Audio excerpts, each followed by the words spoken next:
Welcome back to Blog Access 101. I'm your host, Rob. Remember, subscribe to YouTube, Apple Podcasts, and Spotify by searching Blog Access 101. This is episode 304. And if you don't forget to like, comment, subscribe. Here today, my co-host, Rod. What up, Rod? What it is out in Seattle. We on both coasts. Yeah, for real. But yeah, this weather is definitely cold out here. But we'll jump right into it. WNBA and finally got the new collective bargaining agreement done. I thought Caffney was definitely about to be on her way out of there. I feel like she still might be on her way out of there. But at least NECA and the Players Association was able to get this deal done. hmm Desperately needed WNBA basketball this season. That was like kind of on edge because it was taking too long with the negotiation. But a lot of these times when they was talking about like if you don't sign in this state, you're not gonna it's gonna endanger hurting the season. It probably potentially could, but we all know that's a tactic in negotiation and try to intimidate and put fear in people's heart to speed them up and try to settle for something that they might not would have settled if they had longer time duration. But the cap went up like five. I think it went from like what 1 million now to 7 million. I think 1.2 to 7. Yep. Yeah. And then now rookies this year can receive the number one pick and get a $500,000, 500,000, which is good. And then I know that this year they got the super max. With I know Asia said they were going to give Asia Asia. Wilson 1.4 million. So that's a good vibe. What's your thoughts on that collective bargaining agreement with WNBA? I mean, it's a big step forward. Obviously, they're a lot as a league. They're a lot younger than the men, the NBA. Mm-hmm. With that being said, some of them numbers are still crazy. Like they still got a ways to go. But for now, a huge victory. Not only getting the base salaries and the salary cap increase, but also they're getting some revenue sharing from like the TV streams and so on and so forth. They definitely still need to get rid of that commissioner. She kind of just folded in the sake of like I got to do something because they own me. Yeah. But I feel like they still could have got more.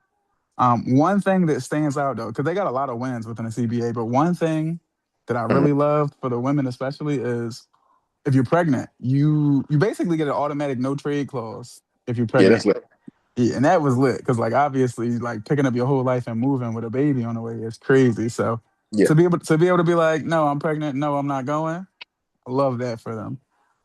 Yeah, and then also one of the big things was they made sure that they got like to have all teams must have a 12 women roster, which hmm because a lot of time we see some of these players like that got drafted in like the second or third round, they out the league within a few years, and it's like damn, not because they're not good, but it's just like you got limited roster spots, and now hopefully that opens up where now more players can be on the roster. We don't see too many players having to go overseas. Yeah. Do you think now with this new collective bargaining, it slows down? And of course, with Unrivaled, it slows down more players, like prominent players going overseas. Or I think so. So when you think of something like Unrivaled, I think they still do that. But yeah, I think when you think back to the Brittany Griner situation and how she literally was just going to Russia for the bread, like I don't think they have to do that anymore. yeah, Maybe they still will because you still like obviously everybody wants as much money as they can get, but Mhm. they don't have to, which is big. Um, to your point about the 12 woman roster spots, it makes me think back to Sinead Carter, Mhm. 17 point per game player, and wasn't on a roster for a lot of last year. It's like that's Yeah. crazy. That shouldn't happen. But I think also with Trinity Carter, like yeah, that's crazy. But her also, we know her past, unfortunate past history of like the attitude problem. And I don't really say she. I mean, she does have a little attitude problem, but a lot of the time it's just passion. And I feel like the only coach that was able to like where she was able to like channel that was Witherspoon, Teresa Witherspoon, and That's not. Chicago Sky got rid of her, which was I thought was crazy because she was hmm like it takes a little bit to build culture and change a losing environment. Yeah, no, Yeah, I they think won this championship back when Candace was there, but since then they haven't really done anything. So like you got to play like Angel Reese and Trinity Carter, who's a bucket, and she just probably needs that hmm mentorship to channel that energy in a positive way. And I feel like I just feel like the Chicago Sky uh, franchise in front office is abysmal in general. Just how they've been handling a lot of situations. Like you want to suspend Angel Reese when that's your prime star just because she said a few things. Now, granted, she's like you got it. Like she knows better because she's definitely media trained where you don't say like throw teammates under the bus. Like that's just Mm-hmm. you have a conversation behind closed doors. But obviously, it's the frustration. You come from LSU, a winning program, to now you went to Chicago Sky, and it's kind of like a who did it and why organization. Like I said earlier, since Candace Parker, the championship from that team. But yeah, it's just a big win for WNBA players and women's sports in general. Because now this opens the eye for National Women's Soccer League, and then probably Mm-hmm. get some bread for them because soccer is always prominent in women's sports. So this opens up the door for many other women's sports now to take action and say, "Hey, we deserve." Of course, you got to have the numbers as well, but we all know soccer has the numbers. So hopefully, they take the next step, and now they're the next league to get their collective bargaining agreement with their when that comes up. But yeah, now we jump over to North Carolina. What are your thoughts on that? Mm-hmm. I just think. Oh, I'll let you go first. Yeah, my man Hubie, like it's a I guess two sides to the coin. Obviously, he's a black head coach. You had two straight first round exits, Yeah. and UNC. I know they have high standards for their program. With that being said, this year your star player, as good as he wasn't available for that first game. Your team Mhm. still competed; they barely lost. He's a good coach. Um, you can play the race card a little bit. Like if he was a white coach, would he get more of a leash? But we'll never know, right? Because we can't read these people's minds. So if you take that out of it, two straight first round exits, I would probably want to make a change too. They're not officially making a change yet, but they're discussing it. So Yeah, it looks like from the rumors that's being released, it's like looks like he's going to probably get fired. But yeah, it's definitely you can definitely play the race card because we've seen like coaches up until like let's take a look. For instance, look at Bill Self. Up until he won that national championship a few years ago, he was always a mhm. coach that could never win the big game. And Kansas gave him opportunity after opportunity. Where obviously with a black coach that might not have happened. Um, so that's definitely a prime example of the race car. Look at Bill Self. Look how long it took for him to finally break through that barrier of winning a national championship at Kansas. And Kansas was a prominent program for umpteen years, and we knock with them was always they can't win the big thing. And now we see that same thing with Houston. Hopefully they finally get over the hump. I doubt they do because I feel like Arizona's winning this year. Um, Mhm. but yeah, Yeah, I definitely I feel like last year, if he was going to fire him, it should have been last year because this year they beat a Duke team without Caleb Wilson. right. Um, and that was a prominent Duke team with the Boozer twins and all them. Two So losses all year, and 50% of that is UNC. So yeah. yeah, and it's like you can't. I don't think you should give him another year because this year I don't think that was his fault because you got like you said you got to coach with what you got, and unfortunately, um, the chips didn't fall already. They wanted it to fall, but it was a good game. They fought hard, and it just didn't happen. But I feel as though if you have Caleb Wilson, obviously they win that game, and I feel like they at least get to the Sweet 16.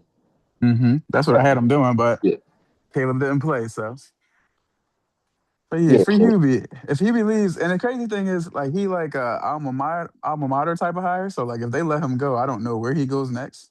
But I do feel like he deserves another season. I feel like he goes if he goes somewhere. It probably the crazy thing is he'll probably be in the ACC somewhere. They gotta see the smoke every year. Yeah, because that's what I would do. Just to be an a hole, like, oh, y'all wanted to fire me? Okay, y'all got to see me twice a year, and I hope we play y'all in the tournament so I can beat you. But we'll see. I mean, good coach. I don't think he was as good as Roy Williams, obviously the legend. Oh yeah, definitely not good as Will Williams. But to follow up that act is a tough act to follow for anybody. Um, but yeah, Roy Williams is in a class of his own. It's nice to see that he always supports. When I see him at the games. You look a little older now, but that's what happens when you get older. But it's good to see he's still supporting the program even after he retired. He got out at the right time. Coaching is stressful, so Yeah, he and got out at the especially right with time. NIL now, he would probably lose his mind. But yeah, man. Did you want to add anything else? Just Mm, want to talk about fantasy basketball. Are you gonna pull it through, my guy? oh, I'm going to win that. But you see, I had to let off the self destruct mode. You see that? You saw what I had to do, right? Oh, oh boy, did I! You Yeah, talking the about drop, the, my the man. Giddy drop, right? Yeah, drop Giddler.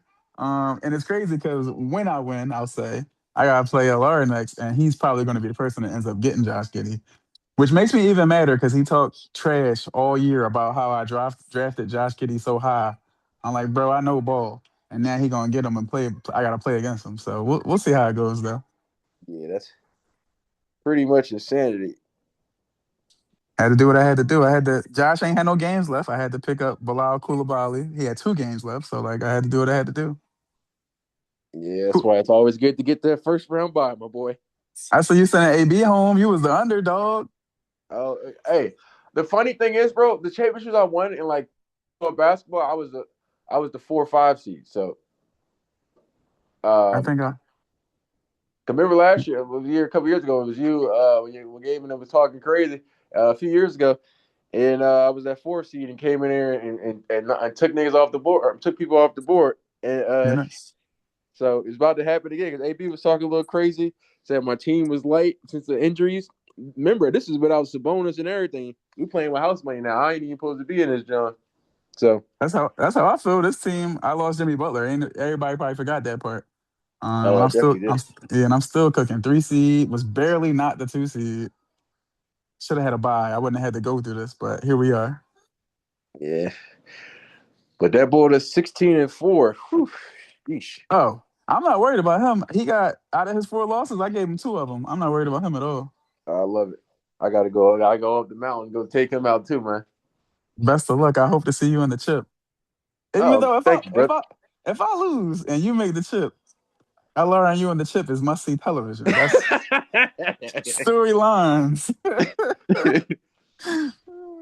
But no, I got to take that man out. So Oh yeah, yeah. I want all the smoke, but yeah, he got a good team. Now. I give credit where it's due. there you go. Yeah, I mean, he giving me problems in the other league too. He was the 1 seed to my 2 seed. So there's a lot of storylines in my fantasy life. I'm the buy. I got the buy. Twan is gonna end up playing me. So if when I cook Twan, I'll probably end up playing Alara in the chip. So like storylines is everywhere. Oh yeah, that's crazy. Yeah. But we hopefully you get the chip both. Well, hope you get the chip in that league, brother. Not in this one though. But shout out to Gabe, the only one in the group chat that ain't make the playoffs. Jesus Christ. R.I.P. R.I.P. That's my guy though. Oh man. But yeah, man. Appreciate you coming on. Yes, sir. Enjoy the vacay. I'll see you on the next one. All right, most definitely. Peace.